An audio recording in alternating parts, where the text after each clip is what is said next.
Ancient Rome, culinary reflection of social status. For this video essay, I will be making a traditional Roman dish called Isiscia aumentata, which is a Roman variation of a burger. Ancient Rome, a civilization renowned for its vast empire, military prowess, and monumental architecture, also boasts a rich culinary tradition that mirrored its social hierarchies and cultural influences. The Roman diet was diverse, varying significantly between social classes, from the extravagant banquets of the elite to the modest meals of the common people. For the diet of the elites, the wealthier classes of Rome, known as the patricians, indulged in opulent feasts that showcased their wealth and sophistication. These banquets were not just about eating, but also about social and political events where alliances were formed and power was displayed. The dishes served were often elaborate and exotic, incorporating ingredients sourced from all across the expansive Roman Empire. These higher classes in Rome had quite a selection of different foods to consume. We can see this in the bill of great fare of a great Roman banquet 63 BCE, in which the work speaks of many outrageous foods, such as sea hedgehogs, fresh oysters, sea nettles, beccafiores, roe ribs, boar ribs, fowls dressed in flour, and these are just a few of the appetizers that were served. These works also show us the main course, which existed of sows udders, boar head, fish pasties, boar pastries, ducks, boiled teals, hares, roasted fowls, starch pastry, ponted pastry. As we can see, these Romans did not come to play when it came to food and always went all out in these banquets. The patricians had an access to an impressive variety of fruits and vegetables. Fresh produce like figs, grapes, apples, pears, leeks, artichokes, and asparagus were common in their diet. They also enjoyed dishes flavored with exotic spices such as pepper, cumin, and coriander, which were imported from distant lands. Desserts were often included pastries sweetened with honey, as sugar was not yet known in ancient Rome. A small detail that I noticed when I was researching recipes to make for this video is that almost every single recipe I found had some form of ground pepper, peppercorn, the whole pepper, or just peppercorn in general. Nuts were also a huge part in Roman cuisine, and we can see this humorously in all things in Testamentum Porcelli, which and translate to the will of a pig, in which we can see a pig facing his death and leaving a will on what to give his surviving family.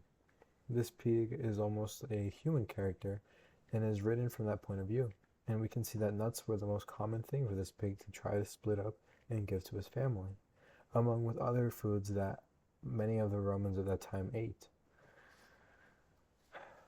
For the diet of the common people, in stark contrast, the plebeians, or the common people, had a far simpler diet.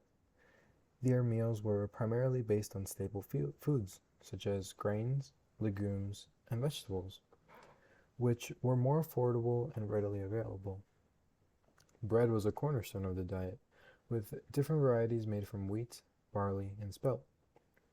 Pulse, a type of porridge made from emmer wheat, was another dietary staple. It was often seasoned with herbs that we have mentioned earlier, and a bit of salt to enhance its flavor. In the recipe book, I could find that the poor often had very simple dishes, and most didn't require much preparation. The dish you're seeing right now is a very crude burger, in which we can see a mix of the patty and the bread in one. Other dishes I found were polum frontonianum, which is chicken alla fronto, and Vitellium Elixium, which was boiled veal, and for dessert, ova esponja ex latte, which was pancakes with milk. Most of these recipes consisted of, at most, 5 ingredients, and they were pretty simple. It was just mix all the ingredients and cook. Other staples of the Romans' diets were legumes such as lentils, beans, and chickpeas.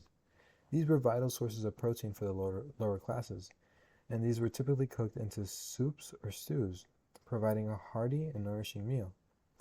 Vegetables such as cabbage, onion, garlic, and turnips were also common and were often consumed in meal preparations like boiled or roasted. Meat was a luxury item for these plebeians and was rarely part of their everyday meals. When available, it was usually pork or fish, and often in small quantities. Offal, the internal organs of animals, was more accessible and thus a more common source of meat.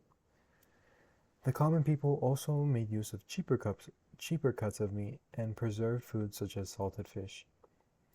Despite their simpler diet, the plebeians enjoyed their meals and often used garum, albeit in less refined forms than those used by the wealthy, to add flavor to their dishes. Their use of herbs and vegetables and garden vegetables were also included in a diet that was both nutritious and flavorful. Cultural significance and trade. The culinary practices of ancient Rome were deeply intertwined with its social and cultural life. Food was a marker of status and identity, which these lavish banquets of the elites would serve as a testament to their power and influence.